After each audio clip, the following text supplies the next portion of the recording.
वर्षानुवर्ष विद्यार्थ्यांना शिक्षक नसणं हा शिक्षण हक्क कायद्याचा भंग नाही का?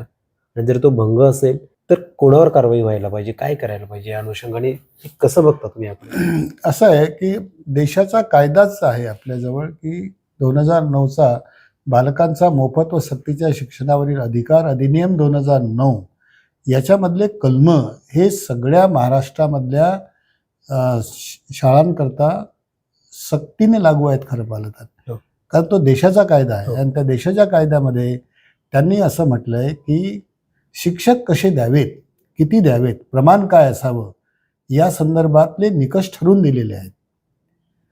आणि ते ठरवून देत असताना त्यांनी कालावधी दिलेला आहे. इवन ज्या ठिकाणी आता त्याच्यामध्ये सेक्शन 25 मध्ये असं नमूद केलेलं आहे की रॅशनलायझेशन केलं पाहिजे.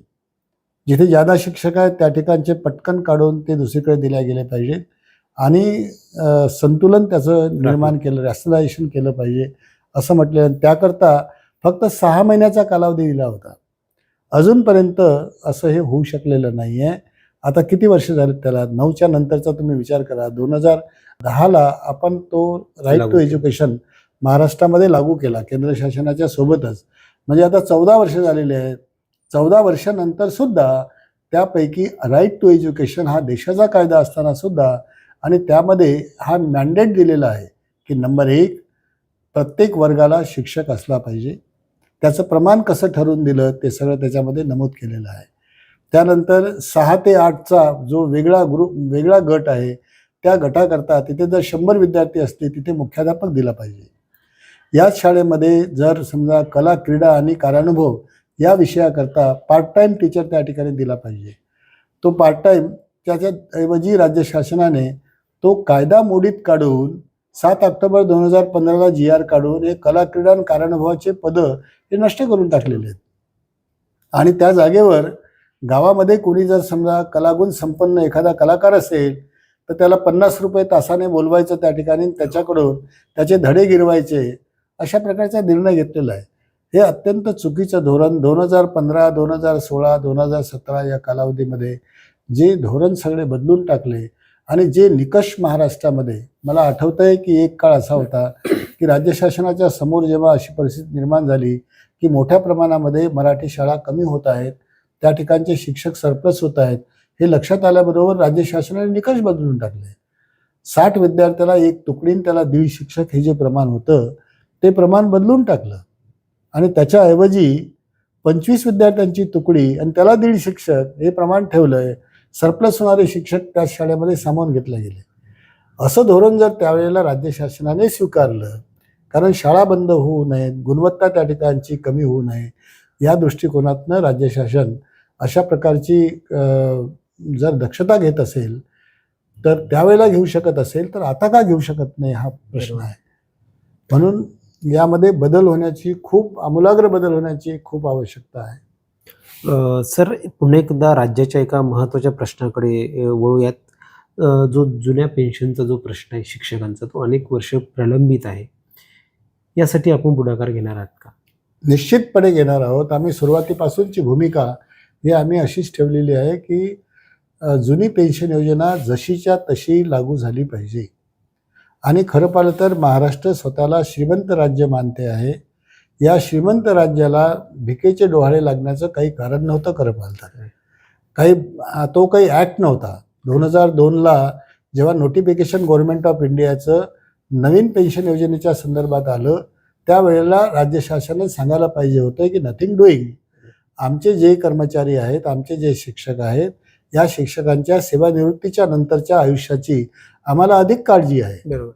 ते अगदी सुखी समाधानी राहावेत निवृत्तीनंतर सुद्धा, अशा प्रकारचं धोरण ठेवून आम्ही ही नवीन तुमची पेन्शन योजना जी आहे ती आम्ही नाकारतो. आम्ही आमच्या पद्धतीने जुनी पेन्शन योजना ही चालू ठेवू असं म्हणायला पाहिजे होतं. ते वेस्ट बेंगालने म्हटलं होतं, त्रिपुराने म्हटलं होतं, त्यांनी सुरू ठेवलं आहे, केरळने पण सुरू ठेवलं होतं, नंतर तेही बदललेत. पण त्यावेळेला कुणीतरी असं धारिष्ट्य दाखवलं होतं की नथिंग डुईंग, आम्हाला नाही तुमच्याशी कर्तव्य काही, तुमचं जरी नोटिफिकेशन असलं तरी आम्ही आमच्या कोशागारातून या सगळ्या लोकांचं सेवानिवृत्ती वेतन देतो, आम्ही देण्याकरता सक्षम आहोत, तुम्ही अडवणारे कोण आहात असा प्रश्न विचारून त्या लोकांनी ते जर सुरू ठेवलं होतं तर आपण ते का करू शकत नाही?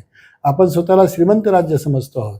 हिमाचल प्रदेशसारखं राज्य की ज्याचं उत्पन्न हे मुंबई महानगरपालिकेच्या उत्पन्नापेक्षाही कमी आहे, ज्यांना त्या ठिकाणच्या नियमित कर्मचाऱ्यांचं वेतन देण्याकरता कर्ज काढावं लागतं, त्या राज्याने जर समजा जुनी पेन्शन योजना जशी तशी लागू केली असेल तर स्वतःला प्रगत राज्य मानणाऱ्या, श्रीमंत राज्य समजणाऱ्या अशा प्रकारच्या महाराष्ट्रामध्ये जुनी पेन्शन योजना जशीची तशी लागू करण्यामध्ये काही अडचण मला दिसत नाही. आज त्याचे परिणाम नाहीच आहेत खरं पाहिलं तर. कुठेतरी 2035च्या नंतर याचे परिणाम आपल्याला दिसू लागतील. पण आता सध्या गव्हर्नमेंटनं हा निर्णय पटकन घ्यायला पाहिजे. मला माहिती आहे की सध्याचे मुख्यमंत्री आहेत किंवा उपमुख्यमंत्री सुद्धा आहेत, हे सध्या त्याला अनुकूल आहेत. कारण त्यांनी हिवाळी अधिवेशनाच्या वेळेला त्यांनी जी बैठक घेतली होती त्यावेळेला त्यांनी मान्य केलं होतं की आम्ही हे मान्य करू म्हणून, आणि आताही तसा सकारात्मक प्रतिसाद त्यांचा दिसतो आहे. मला वाटतं आहे की या संदर्भात एक चांगला निर्णय हा महाराष्ट्र शासन घेऊ शकेल. याशिवाय सुप्रीम कोर्टामध्ये ते प्रकरण आहे. 7 ऑगस्टला त्याची आता सुनावणी आहे आणि त्याच्यामध्ये सुप्रीम कोर्टाने याच्यापूर्वी जो निर्णय दिला होता, म्हणजे तो निर्णय म्हणजे इंटेरिम निर्णय होता, त्यांनी एक अल्टिमेटम महाराष्ट्र गव्हर्नमेंटला दिला होता की तुम्ही या संदर्भात निर्णय घेण्याकरता सक्षम आहात, तुम्ही निर्णय घ्या. तुम्ही जर निर्णय नाही घेतला तर 7 ऑगस्टला आम्हाला मेरिटवर ही केस डिसाईड करावी लागेल. अशा प्रकारचा अल्टिमेटम महाराष्ट्र शासनाला दिलेला आहे. मला वाटतंय की 7 ऑगस्टमध्ये निश्चितपणे सुप्रीम कोर्ट या महाराष्ट्रामधील सगळ्या शिक्षक आणि शिक्षकेतर कर्मचाऱ्यांना योग्य तो न्याय देईल अशा प्रकारची अपेक्षा आहे. आणि आपण तो विषय लावून धराल सर, अशी आम्हालाही अपेक्षा आहे. सर, 2012 नंतर स्वयंअर्थसहाय्यित सेल्फ फायनान्स हा कायदा आला आणि महाराष्ट्रभर अनेक हजारोने शाळा महाराष्ट्रामध्ये नव्याने निर्माण झाल्या. येथील शिक्षकांच्या मानधनाबाबत मला प्रश्न विचारायचा आहे. 2, 4, 5, 10 हजारावर येथील शिक्षक काम करतात. नेमकं यांना मानधन काय मिळावं या संदर्भातला कायदा काय म्हणतो? आणि जर अशा प्रकारे जर शिक्षकांचं शोषण होणार असेल तर मग गुणवत्तापूर्ण शिक्षण आणि प्रगत महाराष्ट्र काय वाटतं? हा कायदा जो आहे 2012चा सेल्फ फायनान्सचा कायदा, हा माझ्या मते, कोणी चॅलेंज केलं की नाही मला माहिती नाही, पण हा अल्ट्रा व्हायरस आहे. याचं कारण असं आहे की राईट टू एज्युकेशनच्या कलम 3 मध्ये सुस्पष्टपणे म्हटलेलं आहे की 14 वर्षापर्यंतच्या बालकांना मोफत आणि सक्तीचं शिक्षण आहे. हे कलम 3 मध्ये स्पष्टपणे नमूद केलेलं आहे. त्यामुळे मोफत शिक्षण देण्याची गॅरंटी या समस्त बालकांना जर केंद्राने दिली आणि ती आम्ही 1 एप्रिल 2010ला स्वीकृत केली महाराष्ट्राने, तर मोफतची शिक्षण देण्याचा कायदा असताना, केंद्राचा कायदा असताना पैसे देऊन शिक्षण घ्या असं म्हणणारा स्वयंअर्थसहाय्यित कायदा येऊच कसा शकतो? बरोबर, तो आणला. आता त्याच्याविषयी जेव्हा मला संधी मिळेल तेव्हा मी सभागृहामध्ये जरूर बोलेल की या कायद्याच्या बाबतीत आपल्याला काही मॉडिफिकेशन तर जरूर करावे लागतील. हे एक आहे. आणि दुसरा आता आपला जो त्याच्यामधला जो मुद्दा होता की सेल्फ फायनान्समध्ये काम करणारे जे कर्मचारी आहेत त्यांचं वेतन अत्यल्प असतं, त्या वेतनाच्या संदर्भात काय तरतूद आहे? खरं पाहिलं तर आतापर्यंतचे जेवढे आयोग आहेत ते आयोग आहेत, आणि परत आणखी महाराष्ट्र खाजगी शाळा कर्मचारी सेवा शर्ती नियमावली 1981 याच्या अंतर्गत जे शेड्यूल C आहे किंवा पार्ट 7 वगैरे आहे, याच्यामध्ये स्पष्टपणे नमूद केलेलं आहे की मग त्या शाळा खाजगी अनुदानित असो, विना अनुदानित असो, कोणत्याही प्रकारच्या शाळा असो, सगळ्यांना शासनाने प्रिस्क्राईब केलेले जे पे स्केल्स आहेत ते सगळ्यांना लागू आहेत. त्याप्रमाणे ते लागू करावेत असं अपेक्षित आहे. राज्य शासनाने या संदर्भात अनेकदा असे परिपत्रक पण काढलेले आहेत. पण याच्या बॅकग्राऊंडवर आणखी एक वस्तुस्थिती अशी आहे की काही संस्था ह्या उच्च न्यायालयामध्ये गेल्या होत्या. उच्च न्यायालयाने याच्या संदर्भात जे काही निर्णय दिले ते निर्णय असे आहेत की सेवेत लागत असताना, स्वयंअर्थसहाय्यित शाळेमध्ये किंवा संस्थेमध्ये सेवेत लागत असताना त्या कर्मचाऱ्यांनी विचार करायला पाहिजे की जिथे वेतन कमी मिळतंय ते स्वीकारावं की न स्वीकारावं. हा जर त्याचा स्वेच्छाधिकार त्यावेळेला होता तर तो त्याने त्यावेळेला दर्शवायला पाहिजे होता आणि ती सेवा त्याने नाकारायला पाहिजे होती. त्यामुळे हा जो ॲग्रीमेंट आहे it is in between the employer and the employee. अशा पद्धतीचे निर्णयसुद्धा हायकोर्टाचे या संदर्भात झालेले आहे. पण राज्य शासनाची भूमिका जर तुम्ही विचारत असाल तर राज्य शासन जरूर या संदर्भात म्हणू शकते की यस, तुम्हाला जे पे स्केल एडेड स्कूलच्या शिक्षकांना लागू आहे तेच त्यांना लागू व्हायला पाहिजे. प्रॅक्टिकल अडचण मात्र वेगळी आहे. शेकडो नव्हे हजारोच्या संख्येनं इंग्रजी माध्यमाच्या शाळा गावोगावी राज्य शासनाने दिलेल्या आहेत. परिणाम काय झाला की त्या गावामध्ये मराठी माध्यमाची शाळा आहे, उर्दू माध्यमाची शाळा आहे, तिथेच इंग्रजी माध्यमाची शाळा नव्याने खाजगी सुरू झालेली आहे. त्या शाळेमध्ये काम करणारे जे शिक्षक आहेत त्यांचं शिक्षण इंग्रजीमधून झालेलं नसतं. ते D.Ed पण इंग्रजीमधून झालेले नसतात. त्यांना इंग्रजीचे 5 वाक्यसुद्धा बोलता येत नाही. अशा प्रकारच्या लोकांना रिक्रूट केलं जातं. ज्याला कुठेच जॉब मिळत नाही अशा प्रकारच्या लोकांना जॉब प्रोव्हाइड करण्याची एक नामी संधी या इंग्रजी माध्यमाच्या मोठ्या प्रमाणात निर्माण झालेल्या या शाळांमध्ये उपलब्ध झालेली आहे. आता त्या शाळांमध्ये हे लोक काम करतात. तिथे फीज फारच कमी मिळते. अत्यंत कमी फी पालक देतात. त्या फीजच्या भरोशावर त्यांचे त्या संपूर्ण शाळेचं व्यवस्थापन चालतं. कोणतीही संस्था पदरबोट करून आपल्या जवळचा पैसा खर्च करून शिक्षकांचे पगार देण्याकरता तयार नसते. त्यामुळे मिळणारं उत्पन्न आणि शिक्षकांना द्यावयाचा टाईम स्केलमधला पगार यामध्ये खूप मोठं अंतर आहे. त्यामुळे तिथे पूर्ण पगार मिळण्याची शक्यता अजिबात नाही. त्यामुळे राज्य शासनाने आधी धोरण बदलण्याची गरज आहे.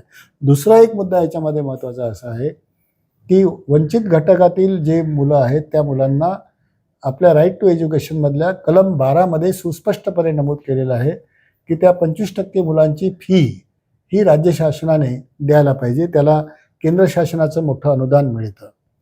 त्यामुळे ते त्याची फी जी आहे ते फीचं रिएम्बर्समेंट हे दिल्या गेलं पाहिजे. आणि ते किती द्यायला पाहिजे हे पण त्याच्यामध्ये नमूद केलेलं आहे. 12 असं नमूद केलेलं आहे की त्या शाळेमध्ये जी फी आकारली जाते ती फी किंवा राज्य शासन प्रत्येक मुलावर करीत असलेल्या खर्चाच्या दरडोई खर्चा इतकी रक्कम ही त्या शाळेला फीज म्हणून दिली गेली पाहिजे. या दोनपैकी काहीच होत नाही. पहिलं म्हणजे त्या विद्यार्थ्यांना जी फी शाळा चार्ज करते आहे ती फी राज्य शासन देत नाही. कुठेतरी ठरवून टाकलेल्या राज्य शासनाने किती द्यायची तर 17,600 रुपये ठरवून टाकलं आहे. मग पॅन्डेमिकचा पिरियड आला त्यावेळेला म्हटलं 8,000. म्हणजे धोरण काय आहे? RT काय म्हटलेलं आहे की राज्य शासन जेवढा पैसा प्रत्येक मुलामागे खर्च करते तेवढी रक्कम ही रिएम्बर्स केल्या गेली पाहिजे. म्हणजे मग ती किती होते? जवळजवळ 50,000 तर नक्कीच व्हायला पाहिजे महाराष्ट्रामध्ये. 50,000 रुपये जर समजा तुम्ही या विद्यार्थ्यांना रिएम्बर्स केले त्या 25% विद्यार्थ्यांना तर या शाळांमध्ये शिक्षकांना आज जे 10-15,000 रुपये किंवा त्याहीपेक्षा कमी वेतन दिलं जातं ते वेतन त्यांचं सुधारलं जाऊ शकतं. म्हणून थोडी जबाबदारी आमची शासनाची पण या बाबतीत निश्चितपणे येते आहे. निश्चित. सर, एक आणखी महत्त्वाचा प्रश्न आहे की शिक्षण सेवक जे पद आहे ते आपण कार्यकाळामध्ये असताना आपण त्यावर सही केली होती. म्हणजे मंत्रिमंडळाने जो निर्णय घेतला होता त्यावर आपण सही करणं क्रमप्राप्त होतं. परंतु आपला त्या निर्णयाला विरोध होता. आज तुम्ही शिक्षक आमदार आहात. शिक्षण सेवक पद हे रद्द होऊ शकतं का? शिक्षण सेवक पद रद्द व्हायलाच पाहिजे हा माझा ॲक्शन पॉईंट नंबर 2 आहे. पहिला पॉईंट आमचा तो जुन्या पेन्शन योजनेचा आहे. दुसऱ्या क्रमांकाचा प्रश्न जर कोणता असेल तर तो शिक्षण सेवक योजना. कारण मी स्वतःच त्यावेळेला टिप्पणी लिहिली होती, पानभर लिहिली होती आणि हे शिक्षकांच्या दृष्टीने किती अकल्याणकारी अशा प्रकारचा हा कार्यक्रम आहे हे मी त्याच्यामध्ये नमूद केलं होतं. दुर्दैवाने या संदर्भात माझ्या विरुद्ध निवडणुकीमध्ये प्रचार झाला, परंतु त्यांना हे दाखवता आलं नाही की मी जी टिप्पणी लिहिली होती ते आमदार होते त्यामुळे त्यांना ते टिप्पणी मिळू शकली असती माझी, पण ती कदाचित त्यांनी मिळवली पण असेल पण ते दाखवू शकलेले नाही. पण त्यावेळेला सुद्धा मी विरोध केला होता आणि डेप्युटी सेक्रेटरीने काहीही लिहिलं तरी त्याच्यानंतर आणखी किती अधिकारी आहेत, सेक्रेटरी आहेत, फायनान्सचे सेक्रेटरी आहेत, फायनान्सचे डेप्युटी सेक्रेटरी आहेत, GAD आहेत, लॉ अँड ज्युडिशियरी आहे, त्यानंतर मंत्री आहेत, सगळ्याच प्रकारचे मंत्री म्हणजे शिक्षण मंत्री आहेत, फायनान्सचे मिनिस्टर आहेत, लॉ अँड ज्युडिशियरीचे मिनिस्टर आहेत, उपमुख्यमंत्री, मंत्री यांच्या सह्या झाल्यानंतर मग मंत्रिमंडळासमोर तो विषय जात असतो. एवढा लांब लचक प्रवास ज्याच्यामध्ये आहे आणि एवढी रिस्पॉन्सिबिलिटी शेअर होत असताना एका डेप्युटी सेक्रेटरीच्या नावाने तो GR खपवणं हे खरं पाहिलं तर तो फार मोठा अन्यायच आहे आणि फार चुकीच्या पद्धतीचं ते स्टेटमेंट केलं गेलं होतं. म्हणून माझी तर आज मागणी आहे, खुली मागणी आहे की शिक्षण सेवक ही योजना तातडीने शासनाने रद्द करावी आणि ते रद्द करण्याच्या दृष्टीने यापुढच्या कालावधीमध्ये मी निश्चितपणे ठोस भूमिका घेईल. सर, पुन्हा एक अभ्यासक्रमाबाबतच्या एका प्रश्नाकडे वळतोय. आपण बघतोय की मध्ये श्लोकांचा समावेश अभ्यासक्रमामध्ये करण्याबाबतचा मुद्दा उपस्थित झाला होता. त्याला राज्यभरातून विरोध झाला, नंतर तो मागे घेण्यात आला. मध्ये एक पहिलीची कविता एक ट्रोल झाली होती. आपल्याला असं वाटतंय का की अभ्यासक्रमाचा दर्जा ढासळतोय, यासाठी काय करायला हवं? नाही, काय आहे महाराष्ट्र शासनाने की जो नॅशनल करिक्युलम फ्रेमवर्क आहे जे अजूनपर्यंत इयत्ता 3री ते 12वीपर्यंत फायनल व्हायचं आहे अशी माझी माहिती आहे, ते नीटपणे यांनी अभ्यासनाची गरज आहे. त्याच्यामध्ये त्यांनी काय म्हटलेलं आहे की संस्कृत आहे, पाली आहेत, अशा ज्या भाषा आहेत या भाषांचं संवर्धन झालं पाहिजे. मग त्या भाषांमध्ये असणारं जे लिटरेचर आहे ते स्वाभाविकपणे हे अभ्यासक्रमामध्ये येऊ शकतं. मग पालीचं पण आहे. आपली संस्कृतच्याही आधी पाली ही भाषा होती आपल्या देशामध्ये. त्या पाली भाषेचा सुद्धा अभ्यास मोठ्या प्रमाणात व्हायला पाहिजे, संस्कृतचा पण व्हायला पाहिजे. पण हे सब्जेक्ट हे मेन भाषांमध्ये येऊ शकत नाही. त्याचा अभ्यास करण्याची सुविधा उपलब्ध असावी, त्याचा दुराग्रह नसावा. तर तो दुराग्रह करण्याचा प्रयत्न मध्यंतरी झाला आणि ती भाषा शिकण्याकरता जे माध्यम वापरलं गेलं ते माध्यम थोडंसं योग्य नव्हतं. आता शासनाचे ते लक्षात आलं आहे. मला वाटते ते सगळं त्यांनी विड्रॉ केलेलं आहे, ते विड्रॉ करावं लागेल. अशा प्रकारची मनुवादी संस्कृतीला पुष्टी देणारं जे म्हणून काही वाङ्मय असेल ते वाङ्मय हे अभ्यासक्रमामध्ये येऊ नये. नवीन शैक्षणिक धोरणामध्ये असं काहीही नमूद केलेलं नाही. नवीन शैक्षणिक धोरण हे अतिशय चांगल्या पद्धतीने मांडलं गेलेलं आहे. त्याला आतापर्यंत 4 वर्ष झाले तरीही त्याचं अजूनपर्यंत इम्प्लिमेंटेशन नाही. ही फारच दुःखाची गोष्ट आहे. राज्य आपलं श्रीमंत, परत मी तेच सांगतो आहे, श्रीमंत म्हणायचं, आमच्या इतकं बजेट कोणाचंच नाही असंही सांगायचं आणि प्रत्यक्षात मात्र नवीन शैक्षणिक धोरण जे अतिशय दर्जेदार शिक्षणाची ग्वाही देतं ते नवीन शैक्षणिक धोरण अंगीकारायला मात्र राज्य शासनाची तत्परता दिसू नये हे मात्र दुर्दैवी वाटतं. नक्कीच. सर, एक 2008 साली मराठी शाळांचे प्रस्ताव मागवले होते व ते 13 महिन्यामध्ये रद्द केले. तेव्हा कारण असं दिलं होतं की नवीन एक धोरण येणार आहे. लोकांनी त्यासाठी लाखो रुपये खर्च केले होते, पैसे भरले होते. 2012ला मास्टर प्लॅन, बृहत आराखडा म्हणून एक धोरण आलं, जिथे मराठी शाळांची गरज आहे अशा शाळांची ठिकाणं शासनाने शोधली, प्राथमिक, उच्च प्राथमिक आणि माध्यमिक. आणि हे ऑनलाईन प्रस्ताव मागवले होते. संस्थाचालकांनी लाखो रुपये खर्च केले, FD, जमिनी. परंतु श्री तावडे शिक्षण मंत्री असताना 2017ला पुन्हा ते धोरण रद्द झालं. त्यांनी असं सांगितलं की येथील गरज संपलेली आहे. ते रद्द करताना पुन्हा आणखी एक कारण असं दिलं होतं की नवीन एक शैक्षणिक धोरण, मराठी शाळांसाठी नवीन एक धोरण येणार आहे. 2008 ते 2024 जवळपास एक 15-16 वर्षांचा कालावधी जातोय. परंतु आजही शिक्षण हक्क कायद्यानुसार 135 आपण जे म्हणतो की या ठिकाणी शाळा असायला हव्यात. महाराष्ट्रामध्ये आजही अशी काही ठिकाणं आहेत की जिथे शाळांची गरज आहे परंतु अनुदानित मान्यता शाळांना मिळत नाही. तर अशा प्रकारचं नवीन धोरण मराठी शाळांसाठी येऊ शकतं का, किंवा तुम्ही यासाठी काय कराल? नाही, हे बघा, त्यावेळेला राज्य शासनाची फार मोठी चूक होती. ती म्हणजे किंबहुना त्यावेळेच्या मंत्र्यांनी घेतलेला तो निर्णय होता, तो चुकीचा होता. बरोबर. त्याचं कारण असं आहे की मास्टर प्लॅन हे हायकोर्टाने दिलेल्या आदेशाप्रमाणे मास्टर प्लॅन तयार केला.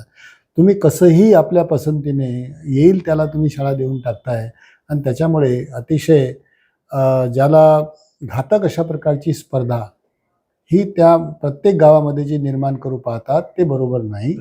तुम्ही शाळेची निकट लक्षात घेण्याकरता मास्टर प्लॅन तयार करा हे हायकोर्टाने म्हटलं होतं आणि त्याच्यानुसार तो मास्टर प्लॅन तयार केला गेला. तो किती बिनचूक होता वगैरे हा भाग थोडासा वादाचा आहे. पण जो काही तयार केलेला होता त्या मास्टर प्लॅनप्रमाणे शाळा द्यायला पाहिजे होता. तुम्ही अर्ज मागवले सुद्धा, हो. अर्ज मागवले, ऑनलाईन अर्ज मागवले आणि त्याच्यानंतर वन फाईन मॉर्निंग तुम्ही सांगून टाकताय की नथिंग डुईंग, आम्हाला काही त्या शाळा द्यायच्या नाही आहेत. हे अत्यंत चुकीचं होतं. हा लोकांचा केलेला, संस्था चालकांचा केलेला विश्वासघात होता. हो. त्याच्यामुळे ते धोरण त्यांचं मला योग्य वाटत नाही. पण आता RTमध्ये, परत मी RTवर येतो आहे, RTमध्ये कलम 6 मध्ये असं म्हटलेलं आहे की 1 किलोमीटरच्या रेडियसमध्ये जर प्राथमिक शाळा नसेल, 1 to 5 चे वर्ग नसतील, ते सुरू करायला पाहिजे. आणि त्याच्याकरता मुदत दिली होती, त्याच्यामध्ये 6 महिन्याच्या आत आले पाहिजे. आणि 3 किलोमीटरच्या रेडियसमध्ये जर 6 ते 8 चे वर्ग नसतील तर तिथे ते सुरू करायला पाहिजे. जिथे आहेत त्या ठिकाणी पुन्हा सुरू करण्याची गरज नाही. बरं. म्हणजे अनिष्ट स्पर्धा होणार नाही पूर्ण. आणि जिथे गरज आहे त्या ठिकाणी काढल्या जाईल.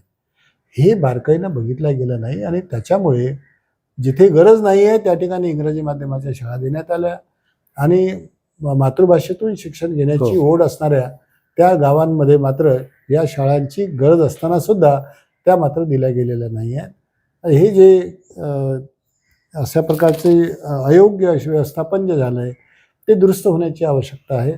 जिथे गरज आहे त्या ठिकाणी शाळा दिली पाहिजे. त्याकरता मास्टर प्लॅन, अत्यंत ॲक्युरेट मास्टर प्लॅन. मला आठवतं आहे की मी डेप्युटी सेक्रेटरी असताना आम्ही फार चांगलं काम केलं अशातला भाग नाही, पण त्यावेळेला मला गव्हर्नमेंटने विचारलं होतं की तुम्हाला मास्टर प्लॅन करायला किती वेळ लागेल. मग हायकोर्टात विचारलं होतं. आम्ही म्हटलं 1 महिन्यात करून देऊ. आणि खरोखर 1 महिन्यामध्ये कसं आहे, सोपी गोष्ट आहे की एक तालुका आहे, त्या तालुक्याला BO आहे, ब्लॉक एज्युकेशन ऑफिसर आहे, त्याच्या अंतर्गत बीट्स आहेत, 40 साधारणपणे शाळा, त्याच्यावर नियंत्रण असणारा एक बीट ऑफिसर असतो. त्यावेळेला होता, आता ते पदं फारसे राहिलेले नाही आहे. त्यामुळे 40 शाळांकरता असलेले काही 25 गावं असतील. त्या 25 गावांमध्ये कुठे कुठे आवश्यकता शाळेची आहे तो पटकन सांगू शकतो. त्या गटप्रमुखाला, त्याला जर तुम्ही विचारलं की तुमच्याकडे भागामध्ये कुठे शाळेची गरज आहे हे तुम्ही वर्कआउट करा, नकाशा काढून द्या, त्याचा अंतर बिंतर सगळं आम्हाला दाखवा, रोडचं दाखवा. ते नॉटिकल माइल्स हे नका सांगू, तुम्ही वरचं इयर माइल्स नका सांगू. पण अशा पद्धतीने त्यांच्याकडून आम्हाला 15 दिवसामध्ये इन्फॉर्मेशन आली होती, नकाशासह आली होती. इतक्या फास्ट ते काम होऊ शकतं यंत्रणेची मदत घेऊन. त्याच माध्यमातून तुम्ही जर शाळा दिल्या तर मग जिथे गरज आहे तिथे शाळा सुरू होऊ शकते आणि अनिष्ट स्पर्धा टळेल. सर, याच अनुषंगाने आमची एक आठवण आहे, तुम्ही जो मुद्दा सांगितला की तुम्ही मास्टर प्लॅन 1 महिन्यात तयार करू शकता, या अनुषंगाने मध्ये आम्ही एका शिक्षण सचिवांना भेटलो होतो.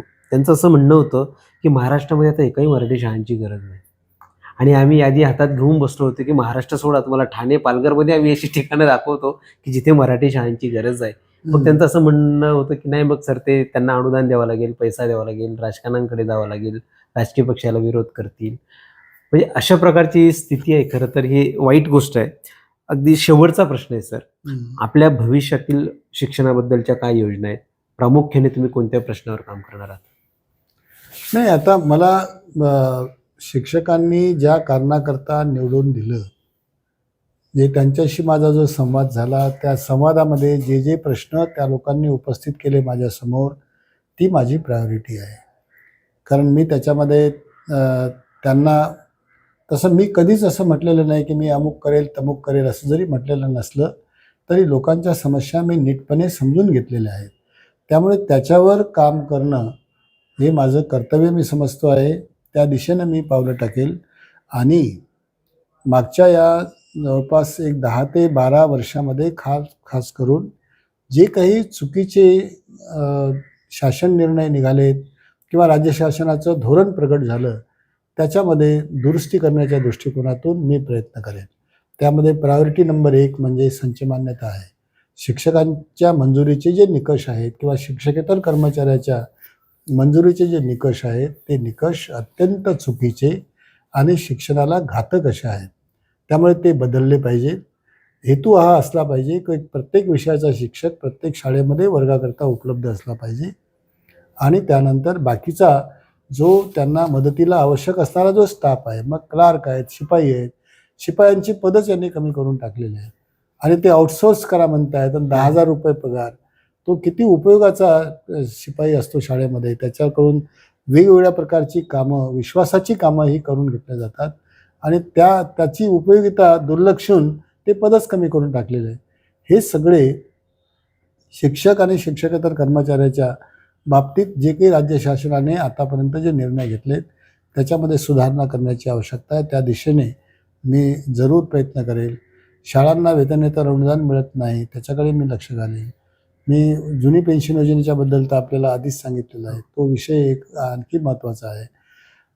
त्याच्याशिवाय या शिक्षकांच्या बाबतीत त्यांना ते वरिष्ठ वेतन श्रेणी, निवड वेतन श्रेणी त्याच्याऐवजी जे इतर कर्मचाऱ्यांना 10 वर्षानंतर, 20 वर्षानंतर, 30 वर्षानंतर वेतनवृद्धी मान्य केलेली आहे 7व्या वेतन आयोगामध्ये, ती त्यांना लागू करण्याच्या दृष्टिकोनातून मला प्रयत्न करावे लागतील.